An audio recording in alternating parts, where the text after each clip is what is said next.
नमस्कार, जोहार। स्वास्थ्य चर्चा में मैं कीर्ति चौहान आपका स्वागत करती हूँ। हमारे इस कार्यक्रम में हम हर हफ्ते अलग अलग स्वास्थ्य संबंधित समस्याओं पर चर्चा करते हैं और अलग अलग चिकित्सा पद्धति में उसके क्या कुछ उपचार हैं इस विषय पर चर्चा करते हैं। आज इस विषय पर हम बातचीत करने वाले हैं वो है मेनोपॉज और होम्योपैथी में उसका क्या उपचार है। चर्चा करने के लिए हमारे साथ मौजूद हैं डॉक्टर प्रियंका त्रिवेदी जी। तो चलिए अब चलते हैं और उनसे इस विषय पर चर्चा करते हैं। नमस्कार मैम, बहुत बहुत स्वागत है आपका हमारे इस कार्यक्रम में। Thank you so much. सबसे पहले तो यही जानना चाहेंगे कि मेनोपॉज क्या है। देखिए, मेनोपॉज हर विमेन के लाइफ में होता है। ये एक नॉर्मल प्रोसेस है जिसको पीरियड्स मासिक धर्म होता है। तो एक एज के बाद जब आपके बॉडी में हार्मोन्स लेवल कम होने लगते हैं, जैसे कि एस्ट्रोजन हुआ, प्रोजेस्टेरॉन हुआ, तो पीरियड्स जो हैं आपके वो बंद होने लगेंगे। उसको जब एकदम कम्प्लीटली बंद हो जाएगा तो हम उसको मेनोपॉज बोलते हैं। अगर 12 महीने तक कोई भी पीरियड नहीं आया है, मासिक धर्म नहीं आया है, तभी हम उसको मेनोपॉज बोलेंगे, नहीं तो फिर हम उसको मेनोपॉज नहीं बोलते हैं। यूजुअली ये एक औरत के लाइफ में 45 ईयर्स से 55 ईयर्स तक देखा जाता है। ये टाइम पर अगर मेनोपॉज है तो हम इसको नॉर्मल बोलेंगे। अगर 40 से 45 के बीच में है तो हम इसको प्री मेनोपॉज बोलते हैं। और अगर 40 साल की उम्र से पहले हो जाता है तो ये एबनॉर्मल मेनोपॉज है। इसका मतलब है कि आपको किसी तरीके की बीमारी हुई या आप किसी दवा के सेवन से जिसके कारण आपके पीरियड्स जो थे वो बंद हो गए हैं। जी, क्या कुछ साइंस और सिम्टम्स है जो अगर किसी औरत को मेनोपॉज आ रहा है तो उससे पहले उसको देखने के लिए मिलेगा? साइन सिम्टम्स बहुत सारे होते हैं। जैसे कि हम मीनोपॉज को ना 3 स्टेज में डिवाइड करते हैं। एक होता है पेरीमीनोपॉज, एक होता है मीनोपॉज और एक होता है पोस्ट मीनोपॉज। तीनों स्टेजेस के जो हमारे सिम्टम्स होते हैं वो बहुत अलग अलग होते हैं। मीनोपॉज का मतलब है कि जब आप मीनोपॉज की तरफ जा रहे हैं, यानी आप 45 ईयर पे हैं या 50 ईयर के बीच में हैं, इसके पहले जब आपको मीनोपॉज होने वाला था क्या साइन सिम्टम्स आएंगे वो हम देखते हैं पेरीमीनोपॉज की तरफ। जब पीरियड्स रुक जाता है वो मीनोपॉज होता है। उस स्टेज में अलग सिम्टम्स आते हैं। और जब मीनोपॉज हो चुका है आपको कुछ समय के लिए, उसके बाद आपके बॉडी में जो चेंजेस आ रहे हैं उसको हम बोलते हैं पोस्ट मीनोपॉज। तो अगर हम फिजिकली देखें आपके बॉडी में क्या चेंजेस आते हैं तो आपका हेयर लॉस काफ़ी देखा गया है। जो मीनोपॉज की तरफ है विमेन, उसके में हेयर लॉस देखा जाएगा। फेस में फेशियल हेयर, मतलब फेस में बाल आने चालू हो जाते हैं। मोटापा, वेट गेन बहुत ज़्यादा करते हैं।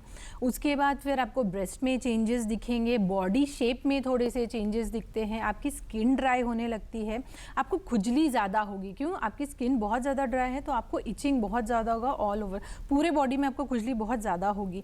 आँख में ड्राइनेस होगा तो कई बार आपको लगेगा कि मेरी आँख सूख गई है। उसके बाद कई बार थायराइड हार्मोन्स चेंजेस होते हैं क्योंकि आपके बॉडी में बहुत हार्मोन ऊपर नीचे हो रहे हैं। इसके बाद कई बार आपको संबंध बनाने में बहुत ज़्यादा तकलीफ होती है, आप ब्लीड भी करते हैं कई बार। इसके बाद अगर हम देखें कि मेंटल अगर लेवल पे, इमोशनल लेवल पे आपको क्या क्या चेंजेस देखने को मिलते हैं, ये बहुत इंपॉर्टेंट है। मीनोपॉज में यूजुअली लगता है कि बहुत कॉमन है, नॉर्मल है, बट किसी किसी को कई बार बहुत कष्ट भी देता है। कुछ औरतों के लिए बहुत आसान है, पता नहीं चलता कब हो जाता है, बट किसी किसी औरत के जीवन में ये इतना ज़्यादा प्रभाव डालता है, स्पेशली इमोशनली। इसका मतलब है आपको नींद नहीं आ रही है, आप बहुत ज़्यादा डिप्रेशन पे चले गए हैं। कई बार होता है आप समय से पहले सो गए लेकिन अचानक से आप सुबह उठ जाते हैं या रात में उठे और आपको नींद नहीं आएगी। उसके बाद आप डिप्रेशन पे चले जाते हैं, आपको किसी की भी बात अच्छी नहीं लगती, अचानक से मूड स्विंग हो जाएगा। कभी आपको ठंड लगी, कभी गर्मी लगने लग जाती है, कभी कभी आप बहुत ज़्यादा इरिटेशन पे चले जाते हैं, आपका बीपी कभी ऊपर हो जाता है, कभी नीचे हो जाता है। कई बार आपको हार्ट के सेंसेशंस जो होते हैं वो ज़्यादा समझ में आ जाते हैं। ये तो हमारा नॉर्मल हो गया साइन सिम्टम्स। कई बार 10% महिलाओं में ये मीनोपॉज होने के बाद जानलेवा भी होता है। ये मालूम नहीं है लोगों को, लोग इसे नॉर्मली सोचते हैं, बट अब जब तक आपके पीरियड्स चल रहे हैं आप में जो एस्ट्रोजन लेवल है वो आपके हार्ट को काफ़ी हद तक बचा के रखता है। बट जब मीनोपॉज हो जाता है उसके बाद फिर आपका जो एस्ट्रोजन लेवल है वो एकदम कम होता है और हार्ट अटैक के प्रॉब्लम्स भी हो सकते हैं। जी, कई महिलाओं में बहुत सारे ऐसे सिम्टम्स होते हैं जो कि वो समझ लेती हैं कि मेनोपॉज के लिए ही है, कि जैसे 10-10 दिन तक उनको पीरियड्स हो रहे हैं या फिर बहुत ज़्यादा ब्लड क्लॉट निकल रहा है। इसके अलावा थकावट बहुत ज़्यादा हो रही है और उनको लगता है कि ये मेनोपॉज के ही सिम्टम्स हैं। तो क्या ये मेनोपॉज के ही सिम्टम्स है या फिर ये किसी अन्य बीमारी के भी लक्षण हो सकते हैं? कैसे डिफ्रेंशिएट करेंगे? देखिए, मीनोपॉज में आपको कई बार 1 महीने में 2 बार पीरियड्स भी हो सकते हैं, कई बार ये 5 से 7 दिन चल सकते हैं और कभी कभी क्लॉट थक्के भी आते हैं आपके मासिक धर्म में। लेकिन अगर ये हर महीने आने लगे तो इसका मतलब है आप मीनोपॉज की तरफ तो जा रहे हैं, बट आपके यूट्रस में, बच्चेदानी में भी कुछ कुछ बदलाव आने चालू हुए हैं। जैसे कि हो सकता है फाइब्रॉइड हो यूट्रस का, या कहीं पे सिस्ट हो, या आपके ओवरीज में कुछ प्रॉब्लम हो गई है जिसके कारण ये प्रॉब्लम है। तो मैं हमेशा यही बोलती हूँ, अगर आपको लग रहा है कि आपको मीनोपॉज ज़्यादा तकलीफ दे रहा है तो आप एक बार अपने डॉक्टर से ज़रूर मिलें, क्योंकि अगर आपको नॉर्मल मीनोपॉज नहीं है तो आप कुछ दवाओं के सहारे या डॉक्टर से परामर्श करके आप इसको ईजी कर सकते हैं। जी, आप बता रहे थे मैम कि जो मेनोपॉज होता है उस टाइम फिजिकल चेंजेस के साथ साथ बहुत सारे मेंटल चेंजेस भी होते हैं, क्योंकि ये हार्मोन से संबंधित है। तो जब आप कह रही हैं कि औरतों को डिप्रेशन होता है, तो वो कैसे इस चीज़ को हैंडल करें? और डिप्रेशन एक ऐसी चीज़ है कि इससे सिर्फ आप अफेक्ट नहीं हो रहे हैं, आपके आसपास रहने वाले लोग हो रहे हैं। तो फैमिली मेम्बर्स को भी कैसे ट्रीट करना चाहिए और औरतें भी क्या कुछ कर सकती हैं इसको हैंडल करने के लिए? देखिए, अगर आपको लग रहा है कि आपके बिहेवियर में सडनली बहुत ज़्यादा चेंज आ गया है, पहले आप हर चीज़ के बारे में बुरा नहीं सोचती थी, तो आप इससे अपनी फैमिली के बारे में बात करें, अपने डॉक्टर से बात करें। और डिप्रेशन, एंजाइटी के लिए होम्योपैथी में बहुत अच्छी दवाएं हैं। पर्सनली मैंने अपने क्लिनिक में बहुत सारी महिलाओं को हेल्प किया हुआ है, और ये है कि बहुत जल्दी असर करेगा, ऐसा नहीं आपको बहुत लंबे समय तक परेशान होना पड़ेगा।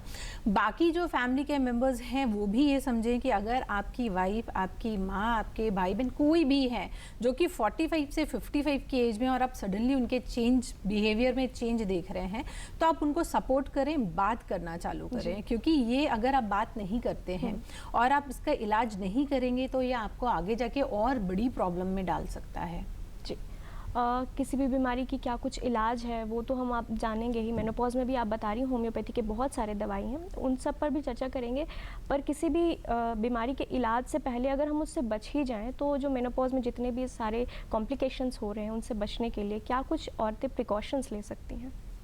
देखिए, आप जब 40 हिट करते हैं, आप जब 40 साल के होते हैं, आपके हार्मोन्स थोड़े बहुत ऊपर नीचे होने चालू हो जाते हैं। जी, अब आपको क्या करना है, आपको आपके जीवन शैली को, लाइफस्टाइल को बदलना होगा। इसमें आपको अच्छा खाना जिसमें न्यूट्रिशन हो वो खाना चालू करना चाहिए और एक्टिव रहना चाहिए।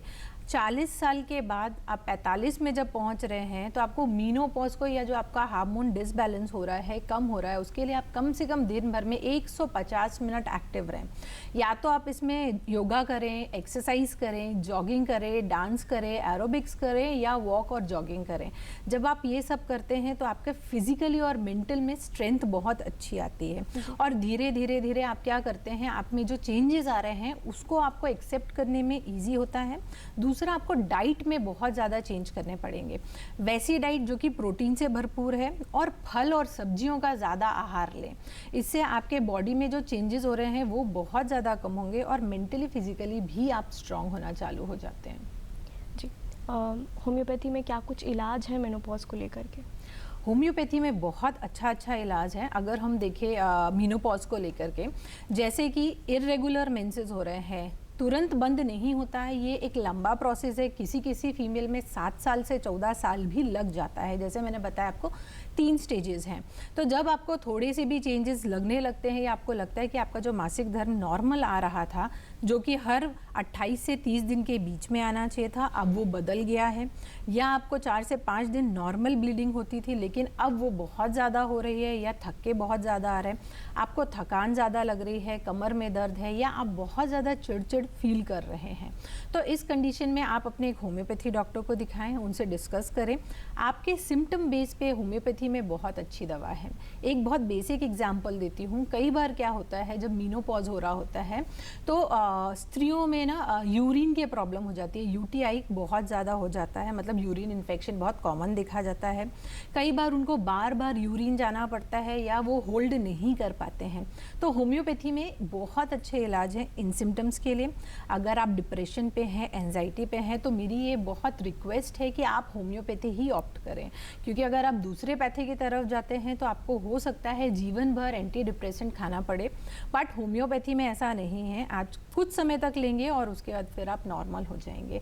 पीरियड्स बंद हो गए हैं, उसके बाद आपको सडनली गर्मी लगती है, ठंड लगती है, आप चिड़चिड़ करते हैं, हेयर फॉल हो रहा है, इसके लिए भी होम्योपैथी में बहुत अच्छी दवा आती है। जैसे कि मेनोपॉज हर औरत का अलग अलग होता है, अलग अलग सिम्टम्स होते हैं, तो होम्योपैथी में भी हम होम्योपैथी में दवा जो देते हैं वो उनके सिम्टम बेस पे देते हैं, इसलिए मैं अभी स्पेसिफिक दवा नहीं बता सकती आपको। जैसे सिम्टम्स होंगे हर सिम्टम्स के लिए होम्योपैथी में अच्छी मेडिसिन हैं और वो आपको हेल्प करती हैं इससे बेटर रिकवर करने में। जी, जब आप बता रहे थे प्रिकॉशंस, तो उसमें आपने लाइफस्टाइल चेंजेस के ऊपर बहुत फोकस किया कि अगर आप अपने लाइफस्टाइल में एक्सरसाइज को इन्वॉल्व करें, खाने पीने की चीज़ों में बेहतरी लेकर के आएँ, तो उससे ये फ़ायदा होगा कि आपको मेनोपॉज में ज़्यादा कॉम्प्लिकेशन भी नहीं होगा, दवाइयाँ भी जो हैं वो आपको जो है वो उसको आप अवॉइड कर सकते हैं। कुछ औरतें जो होती हैं वो उनका ऐसा होता है कि अगर वो मान लीजिए फल सब्जियां या कुछ न्यूट्रिशियस नहीं भी ले रही हैं, जब कॉम्प्लिकेशंस आ जाते हैं तब वो सोचती हैं कि मेडिसिन ले लेते हैं, विटामिन की गोली ले लेते हैं। ये जो अल्टरनेटिव लोग निकाल लेते हैं, क्या ये सही है? देखिए, जब मीनोपॉज होता है, जैसे मैंने आपको बताया पोस्ट मीनोपॉज, मतलब मीनोपॉज होने के बाद का जो सिम्टम्स होता है, यूजुअली फीमेल्स जो होती है वो ऑस्टोआर्थराइटिस या ऑस्टोपीनिया, मतलब आपके जो हड्डी होती है वो धीरे धीरे कमज़ोर होने लगती है। तो जब आप 35-40 एज पे हैं तो आप अपने डॉक्टर से सलाह करके विटामिन डी, कैल्शियम, आयरन और विटामिन B12 ये 4 का सेवन तभी से चालू करें, क्योंकि एक बार अगर आपके हड्डियों में चेंजेस आ गए तो उसको हम वापस नहीं कर सकते हैं। और फिर 50-55 में जो एब्जॉर्प्शन होता है ये सब चीज़ों का, सप्लीमेंट्स का, ये काफ़ी कम हो जाता है। तो आप एक तो सप्लीमेंट्स ले रहे हैं तो हमेशा अपने डॉक्टर की सलाह लेकर लें। साथ में आप अपनी बॉडी को प्रिपेयर करना चाहते हैं 40 साल से कि अभी हमको ऐसा खाना खाना है जो कि रिच इन आयरन है, कैल्शियम है, धूप में बैठना चालू करें, क्योंकि आजकल अभी देखा जा रहा है कि हम बहुत कम धूप में निकलते हैं, जिसके कारण हमारे बॉडी में विटामिन डी नहीं होता है। इसके कारण बाकी भी जो मिनरल्स होते हैं वो भी काफ़ी कम होते जाते हैं। जी, और ना ही सिर्फ मेनोपॉजल वुमेन के लिए, और भी जितनी महिलाएं जिनको कि पीरियड्स होता है तो जो क्रैम्प्स आते हैं ना, उनके लिए हम बहुत सारी दवाइयाँ यूज़ कर लेते हैं, पेन किलर्स खा लेते हैं। मेफ्टल्स्पास तो एक बहुत ही फेमस दवाई है। कई जगहों पर ये भी कहा जाता है कि इसके तो बहुत सारे नुकसान हैं। क्योंकि आप होम्योपैथी के चिकित्सक हैं, आपसे जानना चाहेंगे कि ये जो पेन किलर्स खाते हैं लोग, ये सही है या नहीं? क्योंकि मेनोपॉज में भी देखा गया है कि औरतों को बहुत ज़्यादा ही क्रैम्प्स होते हैं, तो जब वो पेन किलर्स वगैरह ले लेती है तो ये सही है या फिर ये नहीं करना चाहिए? देखिए, पेन किलर तो आपको वैसे भी नहीं लेना चाहिए, चाहे आप पीरियड के दर से हो या मीनोपॉज की तरफ हो या किसी भी कारण से। मैं हमेशा यही सजेस्ट करती हूँ कि आप ऐसे ही जाकर के दवाइयाँ मत खाइए, क्योंकि ये सारी अंग्रेजी जो दवाइयाँ हैं इनका आपके लीवर, किडनी पे बहुत ज़्यादा इफेक्ट होता है। और जब आप रेगुलर लेना चालू करते हैं तो एक समय के बाद ये दवाएं आप पे काम करना भी बंद कर देती हैं। तो पहले ही दिन से अगर आप होम्योपैथी लेते हैं तो हो सकता है कुछ दिनों में आपकी ये समस्या कम हो जाए और फिर आपको लंबे समय तक भी ना खाना पड़े। फ़ायदा होम्योपैथी का ये है कि अगर आप होम्योपैथी ले रहे हैं तो आपके लीवर, किडनी, बाकी बॉडीज़ बच जाती हैं और आप जब 50-55 की तरफ जाते हैं तब भी आप हेल्दी रहते हैं और बीमारियों से बहुत ग्रसित नहीं रहते हैं। तो होम्योपैथी लीजिए, आपके क्रैम्प्स के लिए, आपकी ब्लीडिंग के लिए, आपके बॉडी पेन के लिए, आपको बहुत गर्मी और ठंडी लग रही है, इसमें भी होम्योपैथी बहुत अच्छे रिजल्ट्स देती है। जी, एक तो ये चीज़ है कि होम्योपैथी और एलोपैथी में क्या डिफरेंस है, क्योंकि जैसे आप बता रहे हैं कि जैसे आप एलोपैथी लेते हैं, जैसे मान लीजिए आपने पेन किलर्स लिया तो धीरे धीरे आपकी जो बॉडी है वो इम्यून हो जाती है, वही दवाई जो आप पे पहले असर कर रही थी अब वो असर करना बंद कर देगी। लेकिन होम्योपैथी के साथ जस्ट ऑपोजिट है कि अगर आप कोई दवाई लेते हैं तो धीरे धीरे वो आपके शरीर को बेटर ही कर रहा है, ओवर टाइम वो आपके लिए और भी बेहतर है। तो ये कुछ डिफरेंसेस तो अभी आपके बातचीत करने से पता चला, लेकिन जो फंडामेंटल डिफरेंस है एलोपैथी में और होम्योपैथी में, अगर क्योंकि आप होम्योपैथी की ही चिकित्सक है तो ये चीज़ आप बहुत बेहतर बता पाएंगे कि अगर लोगों को इलाज बेहतर चाहिए तो वो क्यों एलोपैथी को छोड़ करके होम्योपैथी को अडॉप्ट करें? देखिए, लोगों में अवेयरनेस नहीं है। हम सोचते हैं कि कुछ भी हुआ है हम तुरंत जाएं, दवा मिले और हमको तुरंत रिलीफ मिल जाए। जी। आप ये समझिए, एलोपैथी में तुरंत रिलीफ मिल जाएगा लेकिन आगे जाकर के आपकी बॉडी खराब हो सकती है। होम्योपैथी में मिथ है, ये लोगों की गलत धारणा है कि बहुत धीरे धीरे काम करती है। होम्योपैथी बाकी पद्धति सेम वर्क करती है, उतना ही समय लेती है। डिपेंड करता है कि आप किस बीमारी के लिए दवा ले रहे हैं। जैसे कि मैंने कहा मेनोपॉज जो है वो 7 साल से 14 साल तक भी ले सकता है। तो अब आप कोई भी दवा लेते हैं, चाहे वो किसी भी पद्धति का हो, आपको उतना ड्यूरेशन तो देना ही पड़ेगा। एक बहुत बेसिक एग्जांपल मैं बता रही हूँ। अगर किसी कारण से आपका पीरियड्स जो है वो बंद हो गया और फिर आप मेनोपॉज की तरफ गए, जैसे कि किसी कारण से आपने यूट्रस निकलवा दिया, ओवरीज निकाल दिया, या आपके कभी कैंसर के कोई ट्रीटमेंट चल रहे थे और वो ट्रीटमेंट के कारण आपके ओवरीज डैमेज हो गए, और ओवरीज का काम होता है ये हार्मोन्स रिलीज करना, और आपके पीरियड्स बंद हो गए और आप मेनोपॉज पे चले गए।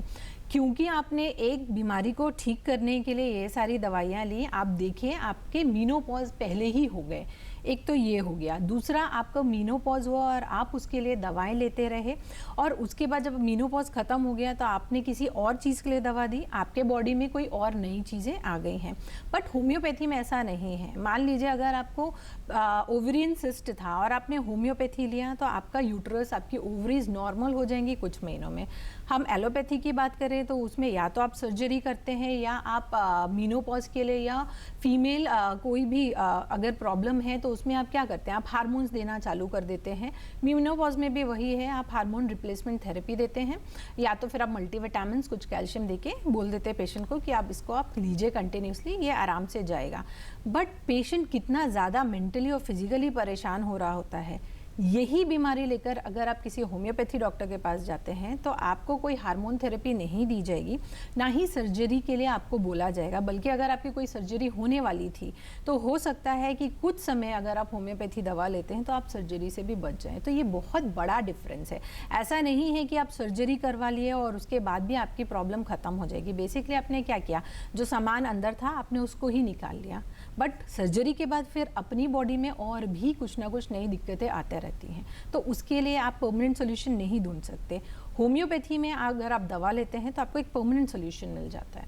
जी डॉक्टर, आपके पास तो बहुत सारे पेशेंट आते होंगे, चाहे वो मेनोपॉज हो या फिर पीरियड संबंधित समस्याओं को लेकर के।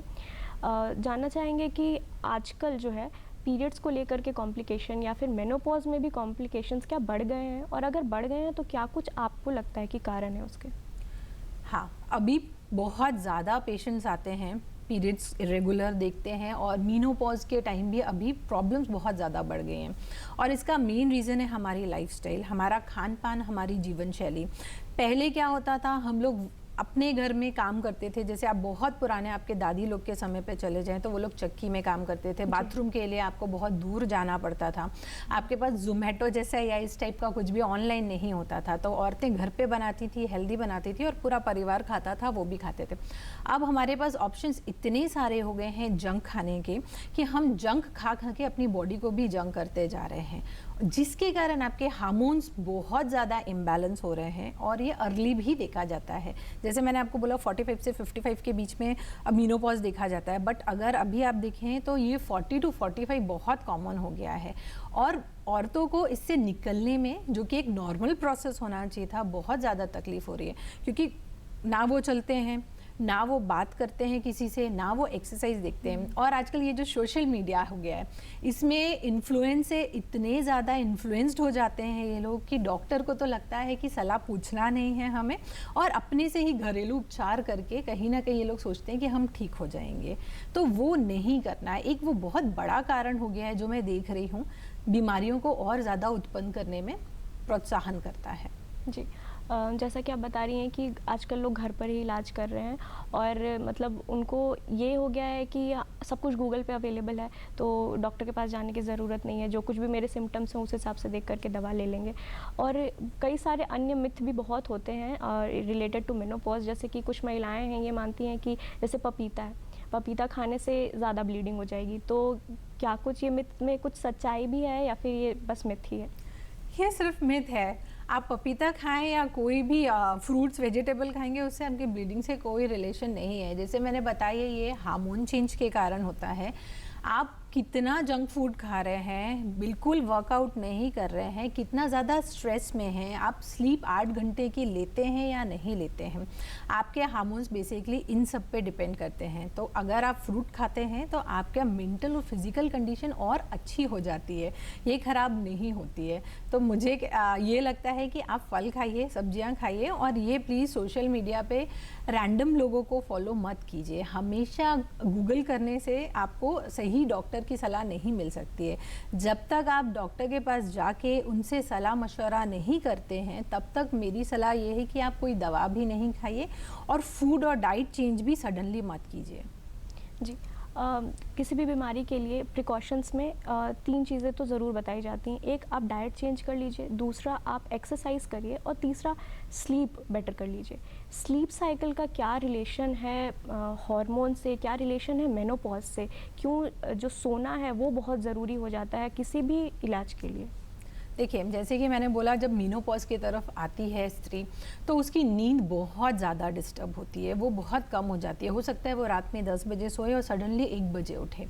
अब क्योंकि हार्मोन चेंज इतने ज़्यादा हैं कि उसको अब रात भर नींद नहीं आएगी, इसलिए हम कहते हैं कि आप एक अच्छी हैबिट बनाइए। मोबाइल, टीवी या जो भी है, एक टाइम पर आप खाना ख़त्म करिए रात का और बिस्तर पे सोने चले जाइए। और सुबह जितना जल्दी उठ सकते हैं, चाहे वो 5 बजे हो, 6 बजे हो, उठ के सूरज लेना बहुत ज़रूरी है, क्योंकि जब आपके बॉडी में विटामिन डी अच्छा रहता है तो आपको नींद अच्छी आती है। जब आपको नींद अच्छी आती है तो आपकी बॉडी जो है वो रिपेयर बहुत अच्छा करती है, और जब आपकी बॉडी रिपेयर करेगी, आप जब सुबह उठते हैं तो आप बहुत फ्रेश उठते हैं।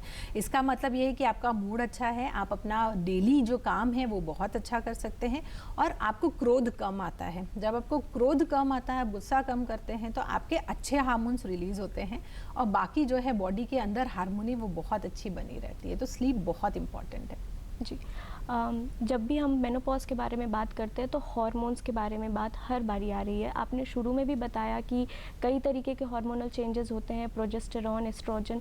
एक डॉक्टर के पॉइंट ऑफ व्यू से जानना चाहेंगे कि असल में कौन कौन से हार्मोन्स इन्वॉल्व हैं और क्या कुछ उनका ऊपर नीचे हो रहा है कि शरीर में इतने सारे बदलाव आ रहे हैं? देखिए, जब एक स्त्री अपने माँ के पेट में रहती है, तब डिसाइड होता है कि वो मेल बनेगी कि फीमेल बनेगी। जिस दिन वो गर्भ में डिसाइड हुआ कि वो फीमेल बनेगी, ये आपके ओवरीज वहीं आ जाते हैं काउंटेबल। जब आप बाहर निकलते हैं 11 साल 12 साल में आपको पीरियड्स आने चालू हो जाते हैं, और उसी दिन डिसाइड भी हो जाता है कि आपके पास कितने अंडे हैं। तो बेसिकली ये अंडों पे डिपेंड करता है कि आपको कितने टाइम तक पीरियड्स आएंगे और कब जाके बंद हो जाएंगे। तो फीमेल में पीरियड्स आने के लिए 2 हार्मोन्स, बहुत सारे हार्मोन्स है, जैसे कि LH हुआ, FSH हुआ, प्रोलैक्टिन हुआ, 2 हार्मोन्स जो कि बहुत इंपॉर्टेंट रोल प्ले करते हैं, वो एस्ट्रोजन है, प्रोजेस्टेरॉन है। जब ये दोनों एकदम ख़त्म हो जाएंगे, तब फिर आपके बॉडी में पीरियड्स धीरे धीरे बंद होने चालू हो जाते हैं। तो ये सडनली ऐसा नहीं कि आज किया और बंद हो गया, धीरे धीरे होगा। आपको 3 महीने पीरियड्स आएंगे, हो सकता है फिर 6 महीने नहीं आए, फिर 1 महीने के लिए आए, फिर गायब हो जाए। जब ऐसे 12 महीने तक आपको आना बंद हो जाता है, दैट मीन्स आपके जो हार्मोन्स थे वो एकदम ज़ीरो हो गए, ख़त्म हो चुके हैं। इसके बाद अब आप माँ कभी नहीं बन सकते हैं, क्योंकि यही हार्मोन्स आपको प्रेगनेंसी में भी हेल्प करते हैं। तो इसका मतलब ये हुआ कि आपके जब हार्मोन्स एकदम ज़ीरो हो गए, नील हो गए, तो आप मीनोपॉज की तरफ चले जाते हैं। शुरू में आप बता रही थी कि लाइफस्टाइल चेंजेस करना है तो कुछ ना कुछ वर्कआउट करिए। 105 मिनट शायद आपने कहा कि 150 मिनट, इतना तो आपको ज़रूर वर्कआउट करना चाहिए। मेनोपॉज के साथ है ना, ये जिन औरतों को हो रहा है वो थोड़ी ओल्ड एज की ओर आ गई हैं। कई ऐसी सासें होंगी जिनके घर में अब बहुएँ आ गई हैं, तो उनको ऐसा लगता है कि अब मेरा काम ख़त्म हो गया है, मुझे तो बस अब आराम ही करना है। और हो सकता है कि शायद वो आराम करने की वजह से ही उनके साथ कॉम्प्लिकेशंस और बढ़ गई होंगी। औरतों के साथ एक और दिक्कत है कि जब आप कहते हैं कि आपको न्यूट्रिशियस डाइट लेना है, एक तो औरतों में ये है कि देने की जो भावना है कि अगर कुछ अच्छा है तो वो मैं सबको दे दूं, और कुछ बासी होगा या बचा हुआ होगा तो वो मैं खा लूँगी। तो ये सारे जो चीज़ें हैं कि उनके साथ में जितने बैरियर्स लग जाते हैं, एक्सरसाइज करना है वो नहीं हो पा रहा है, अच्छा डाइट लेना है वो नहीं हो पा रहा है, क्या कुछ आप उन औरतों को कहना चाहेंगी कि कैसे आप अपने लिए सोचिए थोड़ा सा और अपने लिए काम करिए, और दोनों चीज़ में ध्यान दीजिए, चाहे वो एक्सरसाइज हो चाहे वो न्यूट्रिशन डाइट हो? ये आपने एकदम सही कहा, ये बहुत ज़्यादा कॉमन है।